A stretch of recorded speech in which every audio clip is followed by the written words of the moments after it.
Bem-vindos a este novo painel. Vamos falar sobre os clássicos entre a tradição e a inovação.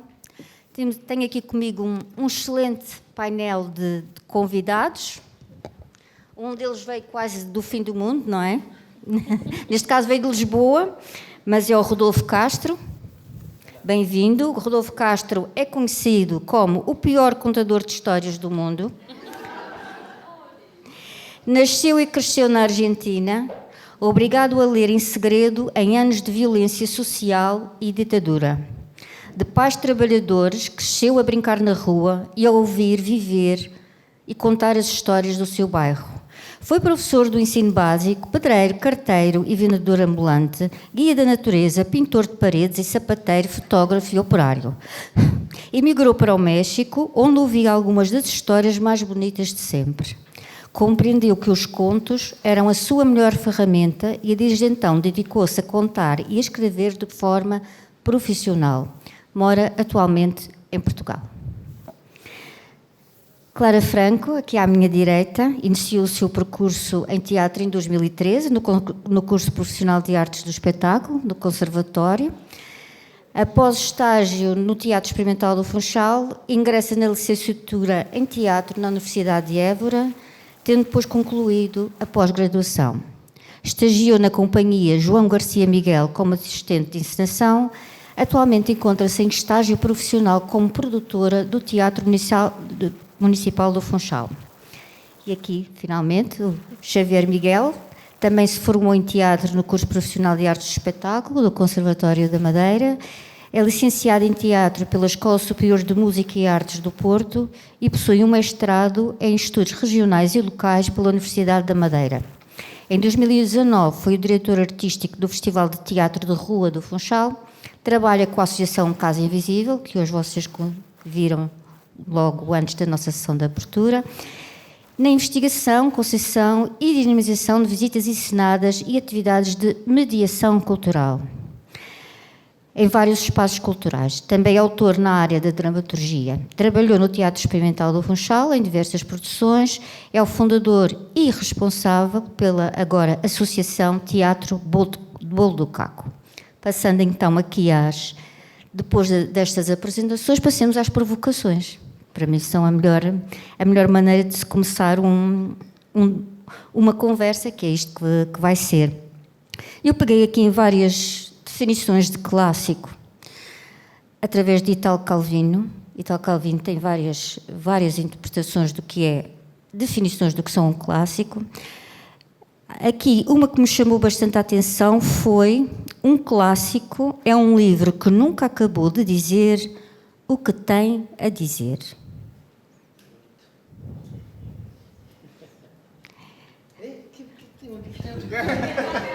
Isto não está a funcionar. Qual é a pergunta? Tenho que ficar com isso, Marcelo. Então, aí está. Que bonita definição, não é? É um livro que ainda não acabou de dizer tudo o que tem para dizer.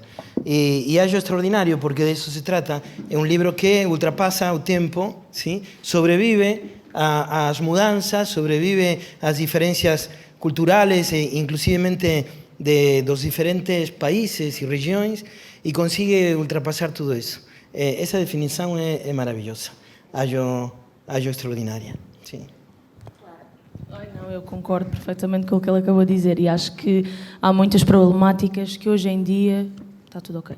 Há muitas problemáticas que hoje em dia ainda se colocam, ainda se discutem e que têm que continuar a ser discutido, porque ainda não chegámos a um ponto nem a um fim. Portanto, acho que essa definição diz tudo. Diz. Não se pode discordar, mas também sobre isso o Shakespeare diz que toda a obra fala de três temáticas, que é a vida e a morte, o amor e o poder. Então, toda e qualquer obra, estou a ouvir bem? Toda e qualquer obra que fale sobre estas temáticas irá invariavelmente ser intemporal, como um clássico, não é? Porque são temas que nós nunca vamos dar por terminados, portanto vamos estar sempre a viver, não se esgotam. Exato. Outra questão que aqui também se coloca em relação à definição dos clássicos, esta aqui para mim é mais desafiante ainda, que diz que de um clássico, isto é também do Italo Calvino, de um clássico, toda a primeira leitura é uma releitura. Bem, eu se calhar posso aproveitar isto para voltar a algo que se falou aqui na conversa anterior, em relação à leitura dos clássicos e a dificuldade que temos para acessar a eles em um primeiro momento, quando somos jovens, quando somos adolescentes e nos pedem para ler esses livros importantes, ¿sí? E lembrei-me, graças à recomendação que fez aqui Rui, não é? ¿Sí? Do Homero, da Ilíada, da Odisseia, e eu li a Odisseia já de adulto, já tinha, sei lá, 20 e tantos, quase 30 anos, mas acho que foi o momento certo, porque antes eu tinha lido histórias de piratas, tinha lido poemas de amor, tinha lido coisas sobre barcos, tinha lido coisas sobre a leitura das estrelas no céu, tinha lido sobre a solidão, tinha lido poetas, escritores e historias que quando cheguei a esse clássico tinha uma série de contextos e elementos que me permitiam disfrutar, interpretar, conhecia já muitos dos mitos gregos e dos deuses. Então, chegar a um clássico de nada, chegar a um clássico com os bolsos vazios é muito difícil. É muito difícil. Então eu penso que a forma de chegar aos clássicos, como a qualquer outra leitura assim, um canon, ¿sí? tem que percorrer um caminho já de muitas outras pequenas ou maravilhosas leituras que nos dão a base para a compreensão. Então daí a releitura, não é? Daí é a releitura. Quando entras no clássico, em realidade estás a recuperar tudo o que liste antes. Então eu penso que os clássicos deveriam ser lidos, sei lá, a partir da universidade ou por aí. Ok. Mas e por isso é que cada pessoa faz uma leitura totalmente diferente, não é? De cada clássico. Sei lá, a gente, com cada contexto da vida, podemos ler com 30 anos e se calhar com 60 e vai ser uma obra totalmente diferente. Para mim, eu acho que é muito gira a releitura dentro do contexto do teatro também, porque é a área que eu venho. Como, por exemplo, nós fizemos hoje uma releitura do Camões, dos Lusíadas, que, sei lá, eu penso que ainda nunca vão ser feitas suficientes reinterpretações dos Lusíadas ou da Odisseia, que haverá sempre reinterpretações possíveis. E acho que essas reinterpretações é que também nos cativam e é que fazem a obra manter-se sempre viva. Sim, concordo. E também acho que temos também a parte da maturidade. Imagina, eu sei perfeitamente que eu lendo agora um clássico, daqui a 20 anos, portanto terei 45 se Deus quiser, não vai ser a mesma perspectiva, nem as mesmas, portanto, finalidades que eu terei agora. Mas portanto, são diferentes. Sim, mas ao dizermos aqui que um clássico, a leitura de um clássico é sempre uma releitura, é difícil porque é releitura porque nós se calhar já ouvimos tanto falar desse clássico que já sabemos a história. Já sabemos a história e quando vamos ao livro propriamente dito, ou à peça, ou mesmo ao filme, nós estamos no fundo a reler aquilo que nós já vimos o filme, por exemplo. Nós temos também muito essa ideia, eu acho que é uma ideia muito contemporânea, de que nós vamos ver para saber o final. Exato. E isso é uma ideia muito ligada um bocadinho às séries e aos filmes. Porque, na verdade, uma obra, quer dizer, quando se lê um Romeu e Julieta, eu acho que ninguém lê Romeu e Julieta sem saber que eles morrem no fim, não é? Sim, acho. Eu não digo a ninguém. Já não podem ler Romeu e Julieta. Mas quando se lê, o foco não é a morte deles, não é o fim. O foco é porquê que eles chegam a essa resolução, não é? Desculpa, e o spoiler, não é? Eles morrem no fim. Mas acho que também os filmes são diferentes dos livros. Acho que há coisas que tu lês num livro que não se vê nos filmes. Portanto, são coisas diferentes. Acho que as pessoas vão pelo caminho... não quero ofender ninguém, como é óbvio, porque eu também gosto de ver filmes, mas acho que o filme é um caminho mais fácil, entre aspas, porque omite ou não diz tantas coisas como tu vês ou lês num livro. Acho que está muito mais detalhado num livro do que aparece num filme. É diferente. É diferente. Está ligado. Está ligado. Agora está ligado. Olá. Então, Não, estava. Oi. Agora está. Aí está. Bem. Eu penso que há uma ideia um bocadinho errada em relação ao que sabemos e ao que não sabemos. a uma comercialização da cultura que nos apresenta elementos e transforma clássicos em clássicos institucionalizados, não? Clássicos que foram a escolha de um sistema político, ideológico, histórico, sim? E então nós acreditamos que, por exemplo, o Capuchinho Vermelho, todas as pessoas pensam que conhecem a história do Capuchinho Vermelho. E não é verdade. Se vas às bibliotecas ou às escolas, encontras muitas versões do Capuchinho Vermelho e em muitas delas os lobos não masticam, sim? Não matam a mocinha, não a despedaçam, não violam a menina, porque essa é a versão original do Capuchinho Vermelho. Pois é. Sim? Pois é. Então, há uma ideia que se vai construindo a partir de uma narrativa oficial que nos apresenta histórias e depois nós pensamos que, mas eu já sei isso. Não. Os livros continuam a ser a fonte mais fiel, digamos, nos originais. Nos originais, sim? Porque esta questão da reescrita é um desafio de ética que muitos autores ou muitas editoras não têm. Eu, por acaso, até ia dizer, Rodolfo, não sei se te interrompi, porque uma das provocações é a democratização dos clássicos. Temos as Mil e Uma Noites, não é? Que é 2 livros, 2 gigantes.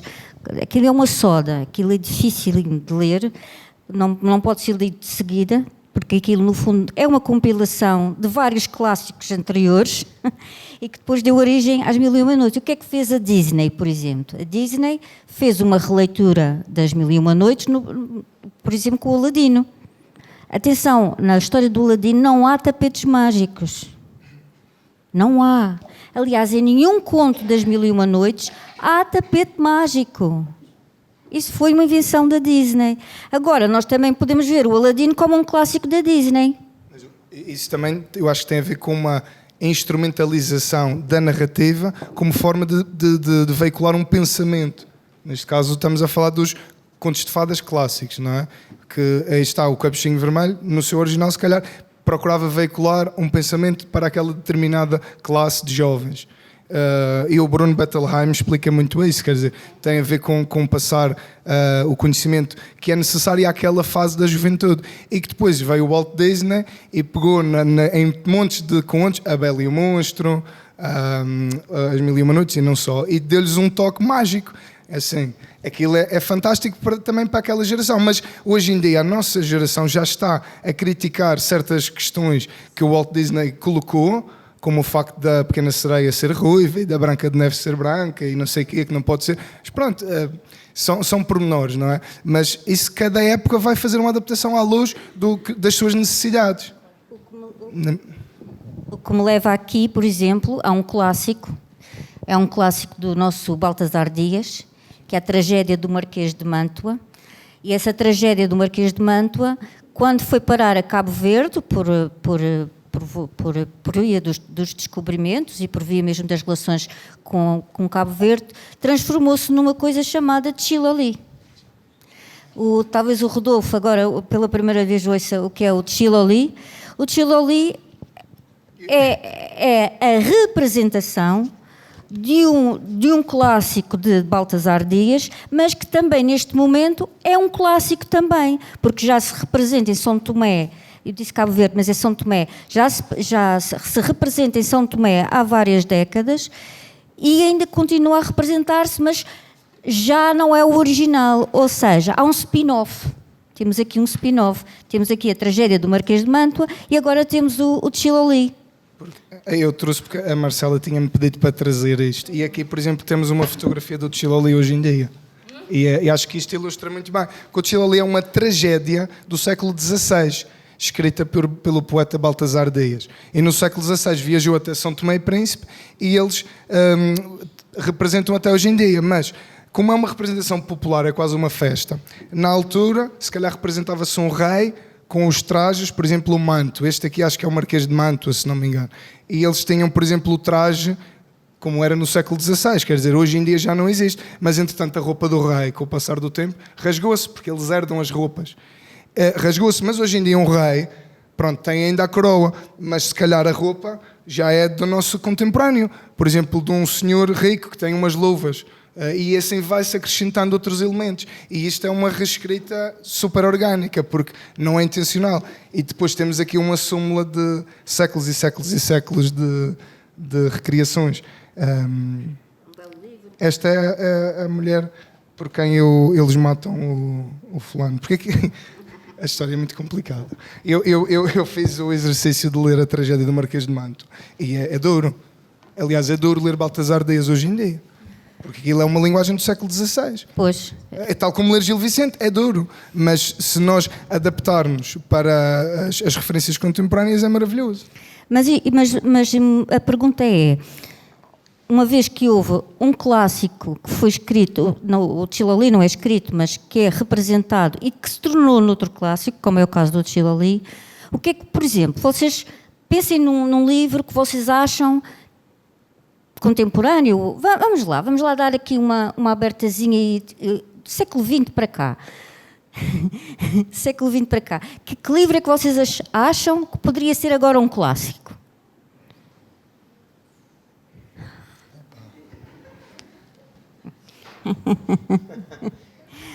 Por ejemplo. Para mí, yo vengo de América Latina, de Argentina. Existen obviamente los clásicos oficiales, los clásicos institucionales, que todos, digamos, en Occidente reconocemos. Existe una serie de clásicos que están catalogados como tais, ¿sí? Inclusivemente los contos clásicos infantis, ¿no? Y ya son esos, son esos.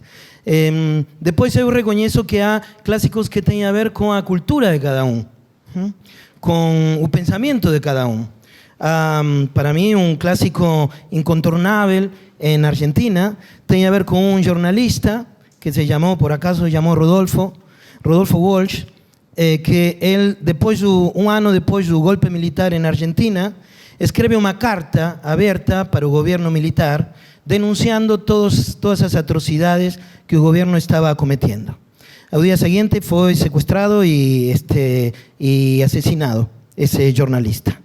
Ese libro, esa carta, é um clássico para todos os que creemos na justiça, na democracia, nos direitos humanos. É incontornável. Todos temos que ler e conhecer essa escrita. Sim. Então, os clássicos como se constroem? Não são, há clássicos que estão escondidos dentro da sociedade porque o establishment não permite que emerjam, que sejam visíveis, não? E depois também há leituras que se fazem. Desculpem, estou a falar muito. Não. Eu estou hipnotizada. Mas agora, voltando aqui às Mil e Uma Noites. Eu gosto das histórias das Mil e Uma Noites, tenho lido, não todo, sempre aí saltando, mas já repararam que a história começa com uma mulher que conta histórias e que depois de um tempo acaba por casar-se com o rei, sim? Que é um femicida, um tipo que mata mulheres todos os dias, sim? O rei Xarar é um assassino serial de mulheres, sim? Então, também uma coisa é ler os clássicos e outra coisa é ver desde onde lês, sim? Qual é a interpretação que tu fazes do que estás a ler? Eu digo, não há que censurar absolutamente nada. Essa história tem que continuar a ser contada, mas há que questioná-la. Há que questioná-la. E que clássico, sim? Xavier, tu punhas agora como um clássico moderno? Não, agora ele estava a falar realmente da América Latina e eu acho que, por exemplo, da minha geração, ninguém cresceu sem ler o Diário de Anne Frank. E é um clássico. Dessa forma, ou seja, pela mesma abordagem que se torna um clássico. Se calhar também o Mein Kampf do Hitler poderia ser considerado um clássico, lendo desde o ponto de vista, não é, de que aquilo foi e de que aquilo representou. Infelizmente há quem leia isso como um clássico. Não, mas é importante também que nós consigamos ler sabendo que o pensamento pertence àquela ideologia, àquela época, àquela mentalidade. Pronto, quer dizer, é claro que nós lemos a literatura do século XVI, XVII e conseguimos ver, pronto, existe machismo, existe pensamentos políticos absolutistas, etc., que hoje em dia não nos identificamos ou são, portanto, não são bem aceitos. Mas naquela época era assim, e não vamos cortar a obra ou censurar a obra, muito pelo contrário, temos a usar isso para tentar fazer um paralelo entre aquilo e hoje em dia. E se calhar, nesse sentido, um clássico moderno será aquele que é importante para contar a história dos nossos tempos, ou do século XX. Eu estava a pensar que, para mim, um clássico, já agora, são as aventuras do Tintim. É um clássico. Muita gente cresceu sem ler as aventuras de Tintim. Eu cresci para mim aquilo é um clássico. O Asterix e Obelix. O Asterix e Obelix, as aventuras de Asterix, seria também um clássico. Clara, concordas?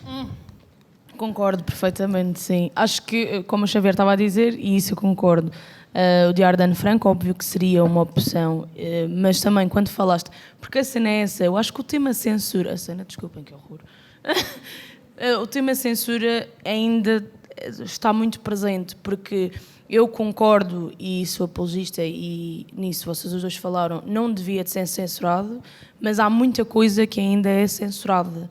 Ou porque não podes dizer X palavras, ou porque não podes utilizar o título na íntegra porque vais ofender X ou Y.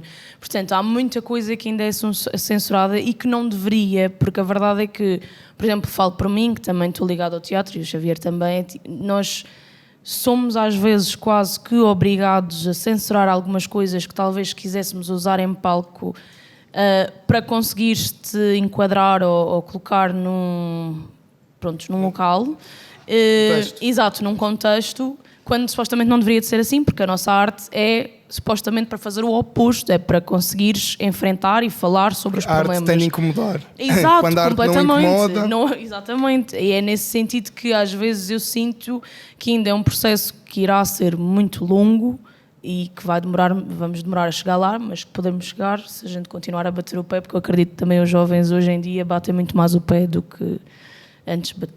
Não se ofendam, mas acho que nós somos muito mais reivindicativos. Eu estava aqui a pensar exatamente por causa do teatro, porque estamos aqui num painel que fala também sobre a tradição e a inovação. Eu estou a lembrar-me de uma peça que vi em Lisboa, um clássico, a representação de um clássico, A Casa de Bernardo da Alba, do Lorca, que é uma história para ser contada por mulheres, com vozes de mulheres, escrita de propósito por causa das mulheres, e essa representação foi feita por homens de saia. E a minha pergunta é, qual é a fronteira entre a inovação e o disparate? Eu acho que isso é um tema sensível. Eu acho que isso está no olhar de quem vê. Exato, completamente. É a minha opinião pessoal. Claro. Isso já se vem a fazer há muito tempo, não é? Também já fizeram aqui no Funchal as criadas do Jean Genet, todas feitas com homens. E é uma peça que fala realmente sobre mulheres, e são mulheres a falar, e são homens a fazer. E isso acrescenta, eu acho que não anula a interpretação da peça em si. Mas isso já, se me permitem, traz aquela questão daquela manifestação que foi o ano passado, há 2 anos, que aquela pessoa interrompeu a representação no Teatro São Luís a dizer, não, para um transexual tem de contratar um ator transexual, ator ou atriz. Isso é discutível, quer dizer. Não, imagina, eu acho que esse tema é muito sensível. Por exemplo, eu acho que nisso posso pegar também nessa pessoa, porque imagina, eu quando comecei a fazer teatro, eu fazia de homem, fazia de mulher, fazia do que me viesse e o que me dessem para fazer como personagem. E eu entendo que as pessoas querem ser reivindicativas no sentido de, se é supostamente uma pessoa transgénero a fazer, tem que ser uma pessoa transgénero. Mas se for assim, vamos sempre limitar-nos a isto. É uma pessoa, por exemplo, eu tive essa discussão há muito pouco tempo porque o Miguel, estive a fazer uma peça com o Miguel, na altura uma peça de Natal das Três Rainhas Magras, e ele queria meter uma pessoa de pele morena, e como ele não encontrou, ele disse que não ia nem pintar, nem meter maquilhagem, porque não fazia sentido. Mas é isso, eu acho que isso depende da pessoa e depende dos olhares que estão a ver neste caso e estão a julgar ou a falar. Bem, eu aproveito para fazer um comentário. Eu fui bastante leitor da história da leitura. Há muitas histórias escritas sobre a leitura no Ocidente, mas também em outras regiões do mundo. E, por exemplo, no Japão, a história da leitura no Japão é completamente diferente da nossa. Entre outras coisas, porque aproximadamente no século VI ou VII, no Japão não se escrevia em japonês, não existia a escrita japonesa, se escrevia em chinês. E eram os homens os que escreviam. Bem, as coisas importantes. As mulheres também podiam escrever, mas ninguém se interessava pelo que elas escreviam. A questão é que era uma sociedade muito disciplinada. Sim? Então, como os homens tinham que escrever em chinês, a língua japonesa nunca surgia. Foram as mulheres, como ninguém ligava para elas, as que começaram a transformar os grafismos chineses para uma grafia mais próxima da língua japonesa. A história da literatura e da arte no Japão é toda feminina. Como os homens e as mulheres ficavam fechadas nas casas, os homens tinham que buscar, digamos, de alguma forma, conforto em certas áreas, sim, de prazer e de conforto, onde muitas mulheres inventavam, criavam formas de teatro de marioneta, teatro kabuki, teatro ópera, música, eram todas invenções femininas. Quando os homens veem que essas peças artísticas são maravilhosas e extraordinárias, proíbem as mulheres de fazer. E passam eles a representar todas as personagens, inclusive as personagens femininas. Sim? E não só isso, os atores que faziam de mulher tinham que viver como mulheres. Ou seja, tinham que passar a sua vida cotidiana a aprender a ser mulheres. Então a história do Japão, que são todos os samurais, os guerreiros, pronto. A história bem, recomendo ler a história da leitura no Japão, que é uma coisa completamente deliciosa. O kabuki é só, o teatro japonês é só executado por homens. Mas originalmente não. Originalmente não. É porque, neste caso, voltando ao Lorca, indo à cabeça dele, ao interior, tentando... Ele escreveu aquilo mesmo para a voz. Estamos a falar mesmo da tonalidade. Estamos mesmo a falar da voz da mulher. Se fazer ouvir por cima da voz masculina. E essa peça acabou por desvirtuar, a meu ver, mas isto é a minha perspectiva, e não só, a perspectiva de muita gente que assistiu, desvirtuou um pouco o que o Lorca quis fazer. Mas isso aí é qual é o limite em que nós temos de respeitar o autor ou não? Exato, Isso qual é a fronteira? Exato, é uma grande questão. Também estou a pensar num filme do Woody Allen, muito engraçado, agora não me lembro o título, em que ele era produtor de ópera, a personagem do Woody Allen, ele era o produtor de ópera e estava à procura de um cantor em Itália e foi parar a uma família italiana e ele então encontrou um homem que só cantava ópera no duche. Mas era um cantor fora do duche, não cantava nada, era um zero. E então, o que é que fez o produtor? Ele fez a produção, mas meteu uma cabine de duche no palco para o homem poder cantar. Para mim, isto é uma paródia do Woody Allen em relação às tais inovações que se fazem. Porque ainda por cima, esta ópera, se não me engano, era o Barbeiro de Sevilha. Mas o homem estava dentro de uma caixa. Ele só estava debaixo de um duche, ele não podia fazer mais nada. E acho que para mim isso foi uma provocação do Woody Allen a dizer: vocês andam aqui a inventar a roda, e a certa altura estão a desvirtuar completamente um universo que tem que ser interpretado, se calhar à luz do tempo, mas também interpretado corretamente. Não estou aqui a proibir representações nenhumas. Para mim, toda a gente pode representar o que quiser. E essa é a liberdade do ator, não é? Agora, para vocês, o que é mesmo inovar? O que é fazer de um clássico?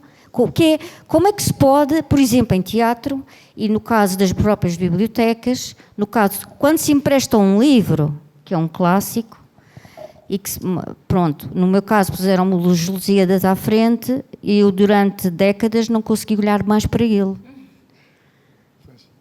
Porque quem me pôs os Lusíadas à frente, pronto, enfim, não soube mostrar aquilo como deve ser. Agora adoro, não é? Mas o que é que vocês acham que se pode fazer também para democratizar, no sentido de inovar, e inovar a atitude perante os clássicos, inovar a própria maneira de abordar os clássicos e de ler os clássicos?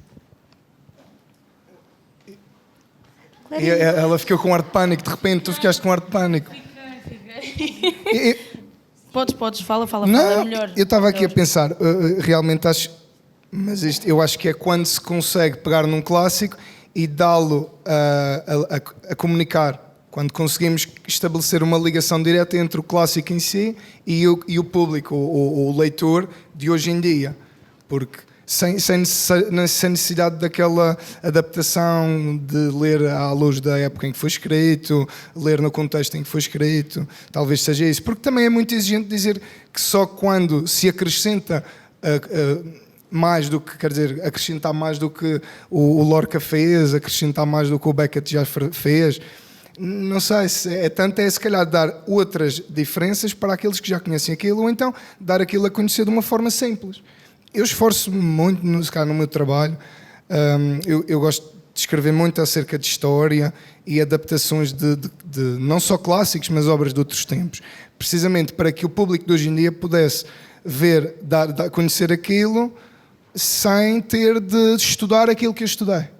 Mas isto também é a minha interpretação, mas acho que eu não me preocupo às vezes em acrescentar ou fazer mais questões do que aquelas que já lá existem, porque elas já lá estão, é preciso sublinhá-las.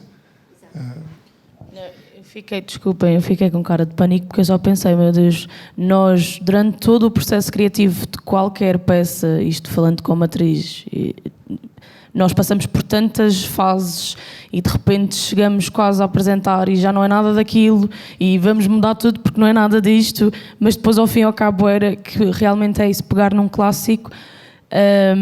Já por si só tem muitas questões, tem muitas temáticas e muitos temas e às vezes é difícil, nós que estamos cá atrás, que temos que estudar a triplicar, às vezes só queremos facilitar o trabalho para quem está do outro lado e passar de uma forma muito simples e muito concisa o que nós tivemos a estudar durante meses.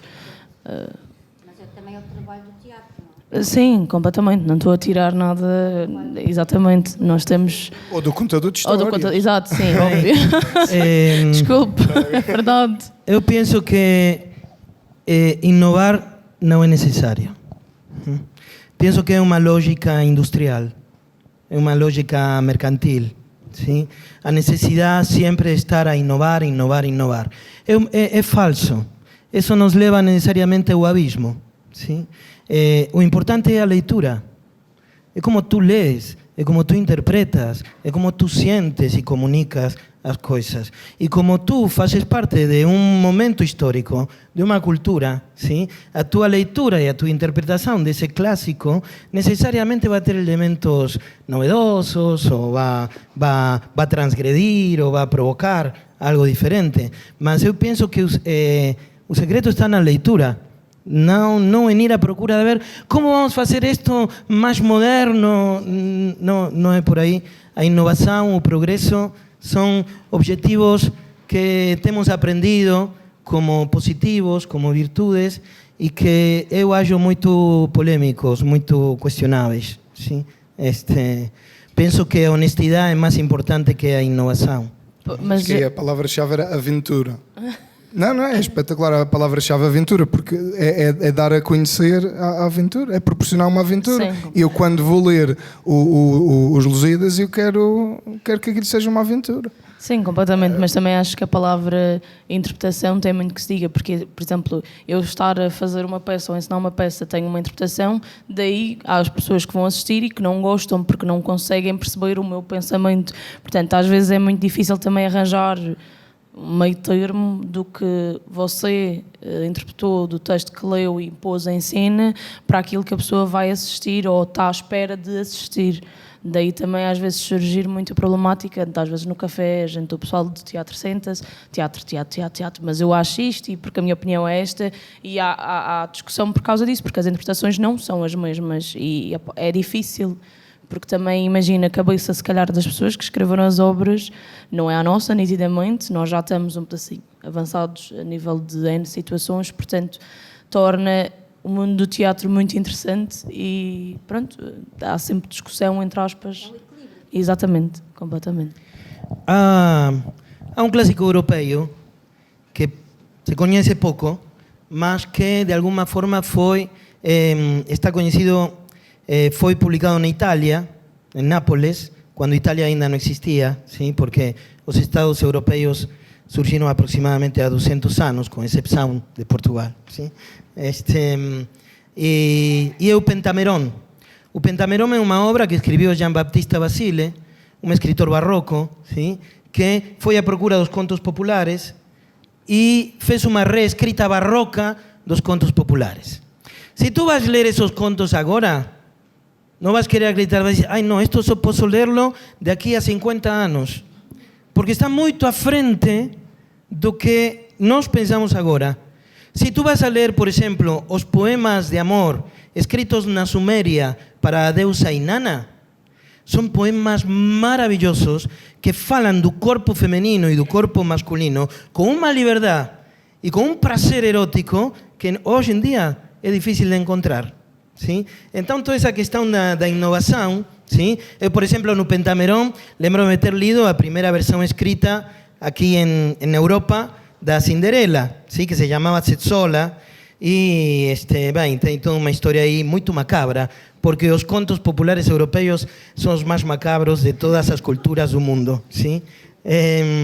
Mas lembro-me de deliciar-me com a leitura do Pentamerón, porque o tipo era capaz de descrever-te um amanhecer extraordinário, sim? E depois dizia, e a princesa foi a cagar. E nesse amanhecer extraordinário, a princesa foi a cagar. E entrou o príncipe e escorregou na merda. Sim? Bem, são contos deliciosos, maravillosos, ¿sí? Que esto que tú decías, si a arte no provoca, pronto. ¿Quieres algo más provocador que eso? ¿Sí? Cuestionar a aristocracia, cuestionar os reis e as princesas, ¿sí? A 200, 300 anos atrás, corrías perigo de morte. ¿Sí? E agora podemos rir disso, não? Mas... Ou seja, os clássicos já são a inovação, não é? Ainda podem ser, sim. Acabam por ser eles próprios uma inovação em termos de escrita. Eu só vou ler aqui algo para lançar a última provocação aqui desta conversa. Não sei se calhar vão reconhecer. Ser ou não ser? Eis a questão. Será mais nobre sofrer na alma pedradas e flechadas do destino feroz ou pegar em armas contra o mar de angústias e, combatendo-o, dar-lhe fim? Morrer, dormir, só isso. Shakespeare, Hamlet, Ato 3. Os clássicos como ferramenta pedagógica. O Hamlet é uma história sobre poder. Se calhar os nossos futuros governantes deviam ler o Hamlet. O que é que vocês acham? O Hamlet e o Rei Ubu. Sim, o Rei Lu e mais. O que é que vocês... Os clássicos como pedagogia, para grandes e pequenos, para professores, para donas de casa, para políticos, para ditadores. Pois, mas depois, quando a gente torna uma obra de leitura obrigatória, estamos ao mesmo tempo quase a condená-la. Porque a maior parte, apesar de se tornar automaticamente uma obra logo muito vendida, é uma das obras pouco lidas. Porque, quer dizer, eu costumo perguntar sempre quem é que lê os Maias, numa turma de adolescentes. E se calhar 2 ou 3 leram. Pois, eu penso que os professores é uma tragédia. Mas se... Não, mas é que realmente é isso, porque quando a gente já rotula aquilo assim, eles nem sequer sabem se calhar de que é que trata a obra, mas já ficam assim com aquela... Pronto, com aquele preconceito.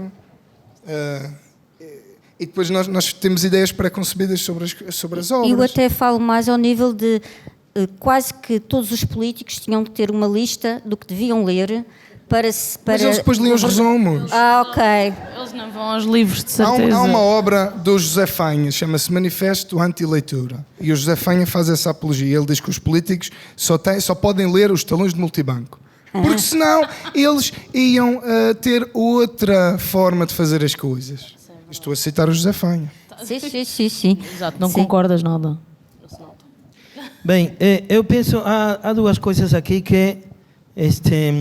uma é que quando ouço falar da literatura como ferramenta, fico um bocadinho arrepiado. ¿Sí? Porque a abordagem habitual que se faz da literatura como uma ferramenta para educar, para orientar, para moldar, é a utilização que faz a escola habitualmente da literatura. Tu contas uma história, não contas a história porque gostas, contas a história porque vão fazer um trabalho prático com isso. Sim? Então, essa abordagem é esmagadora do gosto pela literatura. Quando nos formamos como pedagogos, os que aqui somos pedagogos, nos ensinam a desconfiar da leitura. Então, se não haces um trabalho prático, estás a perder o tempo. Sim? E a leitura, em si própria, é a grande atividade. Lúdica, histórica, ideológica, afectiva, social, política, é a grande atividade. ¿Sí? Então, pensar nela como uma ferramenta, penso que é limitante, é mediocre, é pouco, ¿sí? Então, isso por um lado. E depois quero defender um pouco aos políticos, desculpem. Creo que a política é essencial na vida das comunidades organizadas, democráticas e que vão à procura da justiça social. O problema é que a política é feita por pessoas que depois entram em... Sim? Mas a política, como ciência, como filosofia, como arte, é maravilhosa. É algo extraordinário. Então, eu pediria para não meter a todos no mesmo saco, porque é muito perigoso, porque então estamos novamente a atrair aquelas histórias antidemocráticas, aquelas ideologias antipolíticas, ¿sí? Que colocam o político como a política, e não. Há muitos lutadores sociais, políticos, dirigentes e pessoas da base que fazem política honesta, justa, sim, desculpem. Não, mas é verdade, sim. Porque houve eu até posso falar de um caso em que eu comprei um livro para um primo meu, a criança, ele era uma criança na altura, estava no 2º ciclo, ele abriu, foi no Natal, abriu e olhou para o livro muito desconsolado. Eu disse, mas o que foi que aconteceu? Outro menino já apresentou. Ele já sabia o fim da história. Ou seja, isto não me serve porque eu já não posso apresentar na escola. Eu disse, mas tu tens que ler isso com o prazer de ler. E tenha ele apresentado ou não. Mas ele não ficou convencido. Portanto, essa instrumentalização que acontece, e eu até vou mais longe. Eu trabalho aqui ao pé da biblioteca, não é? Eu falo de mim. Eu li tudo que não era para a minha idade. Tudo que não era para a minha idade. Eu li.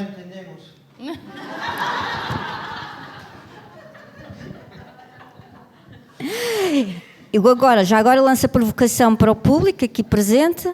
Perguntas que queiram fazer aqui ao Rodolfo, à Clara, Xavier. Por favor, não falem todos ao mesmo tempo. Perguntas? Ali. Temos ali.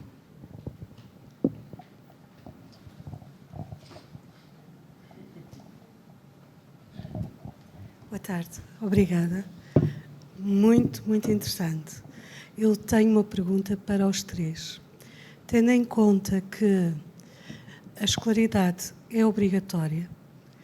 Neste momento temos o maior número de pessoas na escola e coabilitações. Um número enorme de pessoas que antigamente nem pensar em ver de perto uma escola, e se acontecesse era só até à 4ª classe, com tantas mulheres também já a fazer parte deste grupo. O que é que vocês sentem depois de investirmos tanto na educação e nesta divulgação de vamos capacitar as pessoas, e depois vemos meios de comunicação social onde o investimento é em tudo aquilo que não se deve de investir, porque se acredita que quem está do outro lado não vale a pena esse investimento. Diz-se isto a alturas de descanso, a alturas de trabalho ou em qualquer altura. Nós vemos sábados completos de emissoras nacionais que nos dão muita pobreza e contribuem para ainda maior pobreza. E o investimento é no desinvestir nas pessoas. Como é que Portugal poderá progredir quando está a investir tanto nas pessoas e depois tem este retrocesso em termos práticos para capacitar, para pessoas que gostam de ler e que passaram por este investimento e que estão a investir também nisso? O que é que pensam sobre isto? Obrigada.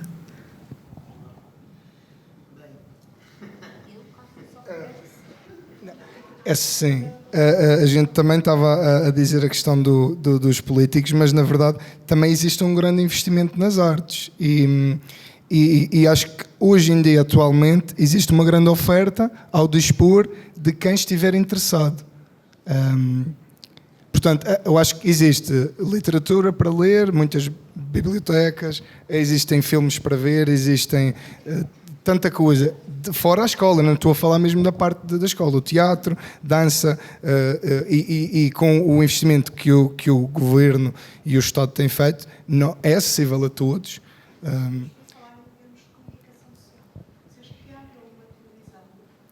Rádio de fim de semana e vejam o que é que dá. É lastimável. Experimentem um sábado à tarde, um domingo à tarde ou um feriado e vejam o género de programa que há. Em todos os canais, com exceção de um.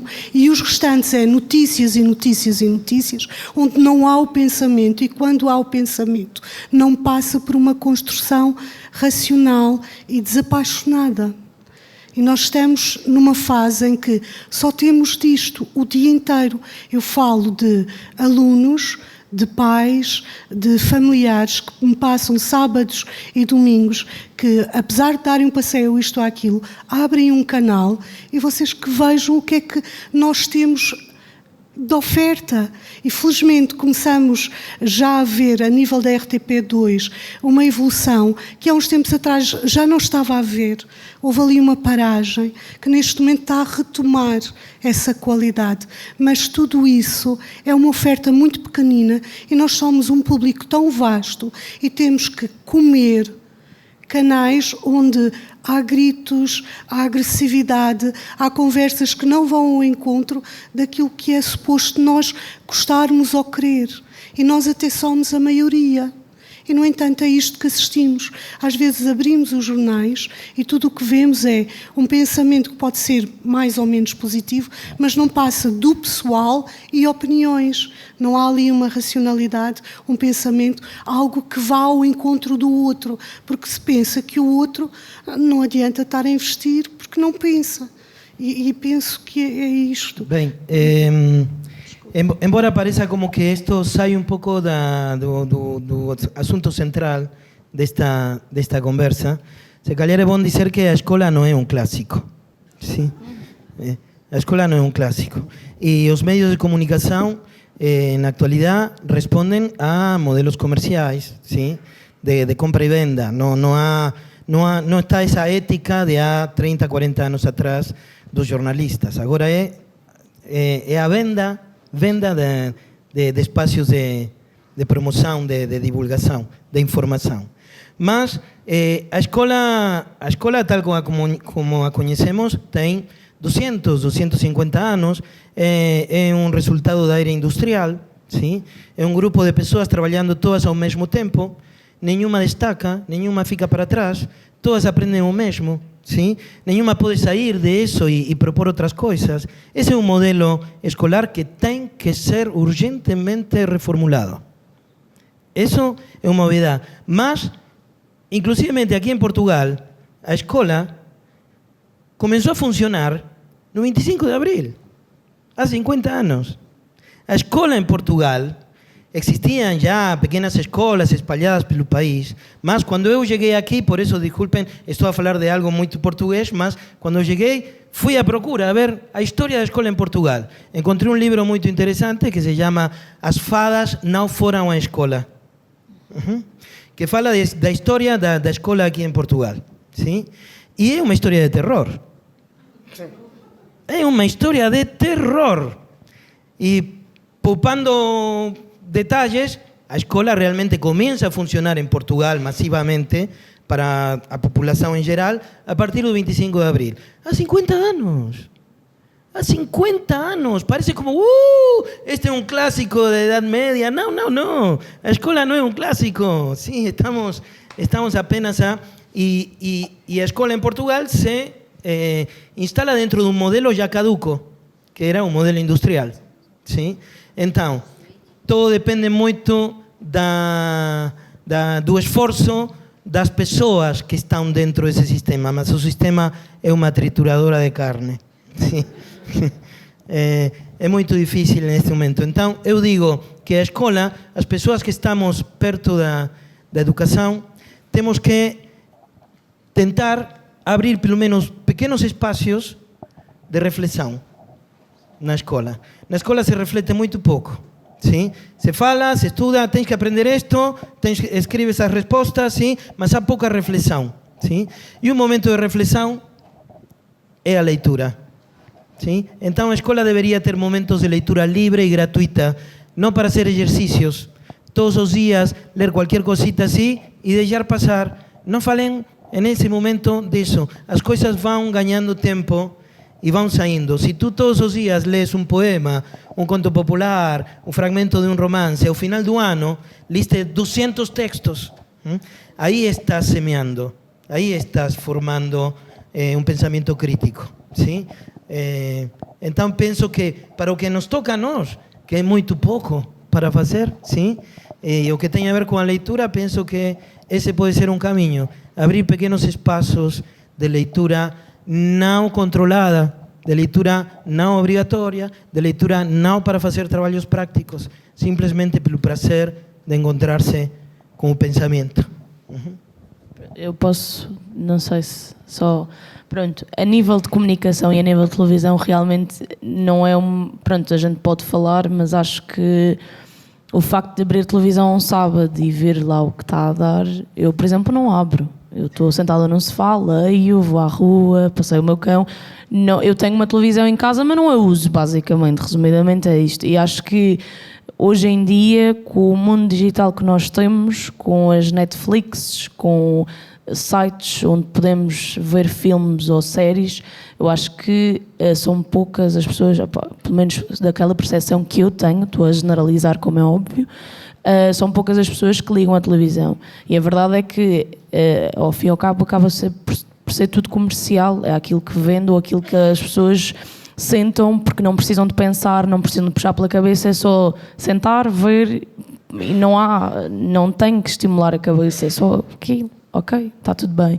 Mas realmente isso é um assunto que, pronto, isto é a minha opinião, mas acredito que possam haver outras opiniões diferenciadas da minha, portanto, acho que é muito difícil também arranjar formas de bater o pé ou de chegar à frente de uma pessoa que está à frente da televisão e dizer, olha, mas se calhar se passasse uma peça de teatro a esta hora...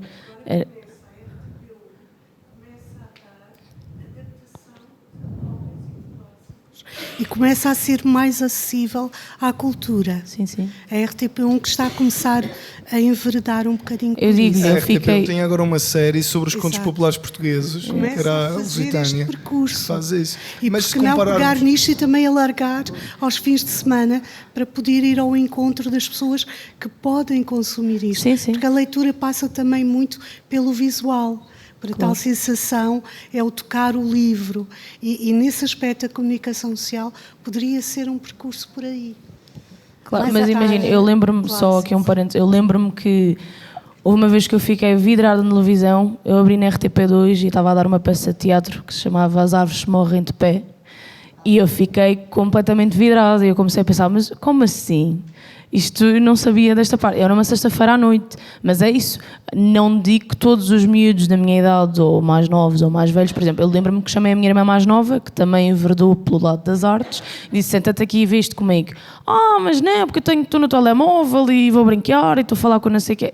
E não vi, portanto, acho que isso depois depende muito também, foi o que o Xavier estava a dizer, depende muito da pessoa, acho que foi o Xavier. Mas depois, quer dizer, para quem gera um canal...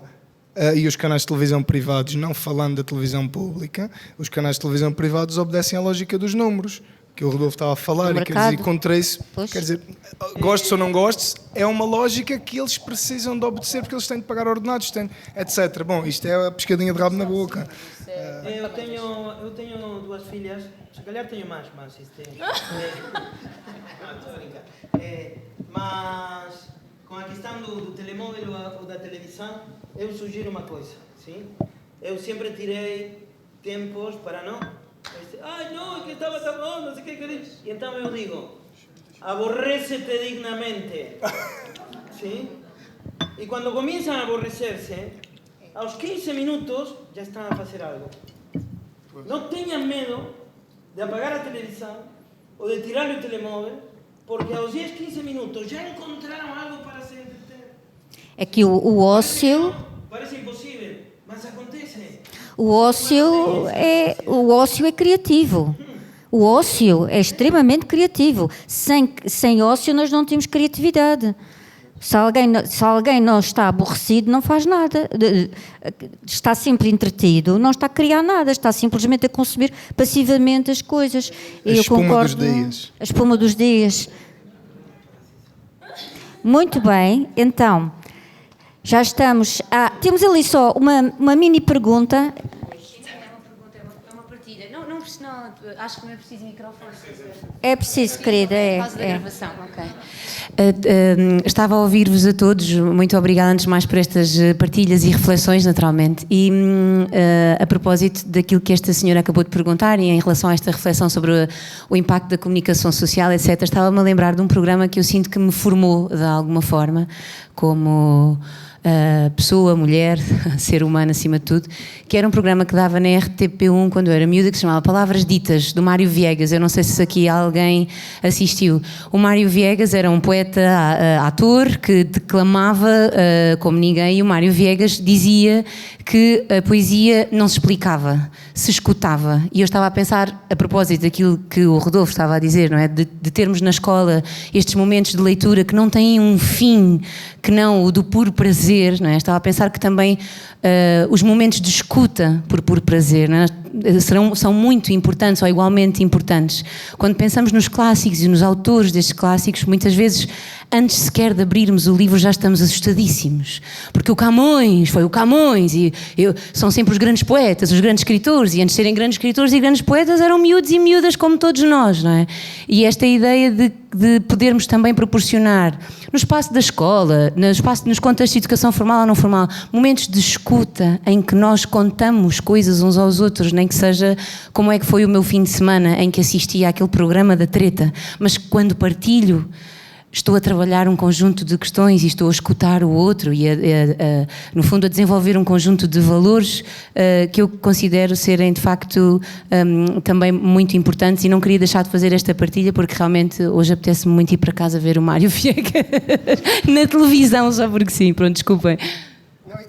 Sim, nós estamos já em cima um bocadinho em cima da hora. Tá? É só para ser o contraditório. Eu acho que há escolha. Eu não posso pensar na minha pessoa e estar à espera que aquilo que passa na comunicação ou na imprensa seja aquilo que eu quero ver. Ou seja, faço-me entender. Aquilo que eu quiser ver, eu vou à procura e tenho a hipótese, a opção de escolher aquilo que eu quero ver. E neste momento, na comunicação social, temos muitas formas de chegar àquilo que nós queremos. Escolhemos a imprensa, por exemplo, o Público, o Expresso, outro órgão, outro jornal, outro semanário, aquilo que nós quisermos. Relativamente à televisão, temos muitos canais, não tem que ser só necessariamente os canais públicos. Temos uma SIC que transmite programas sobre fotografia, dança, artes do palco, literatura quer dizer, música. Temos muitas opções. Não podemos estar no nosso cantinho à espera que aqueles que estão do outro lado de lá venham ao meu encontro. Parte da nossa iniciativa é ir ao encontro daquilo que nos interessa, daquilo que nos dá prazer. Acho que sim. Agora, em relação a esta conversa, eu só tenho a dizer, muito sinceramente, que nunca me agradou tanto estar aqui num palco com estas 3 pessoas, nomeadamente com estas 3 pessoas, com o Rodolfo Castro,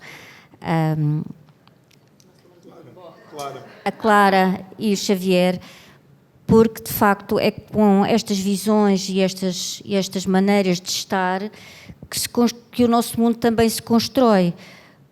Portanto, não podemos estar realmente ligados àquilo que não nos serve, nós temos que estar ligados àquilo que nos serve, de facto, como pessoas. E o resto pomos na beira do prato, como se diria antigamente. Daqui a bocadinho teremos uma sessão de histórias com o Rodolfo Castro, que ele tem neste momento que se preparar, é por isso que também temos que interromper para já este debate, porque podem continuar o debate depois no café, onde vocês quiserem. Só tenho a agradecer ao Xavier, à Clara e ao Rodolfo. Muito obrigada por cá terem estado.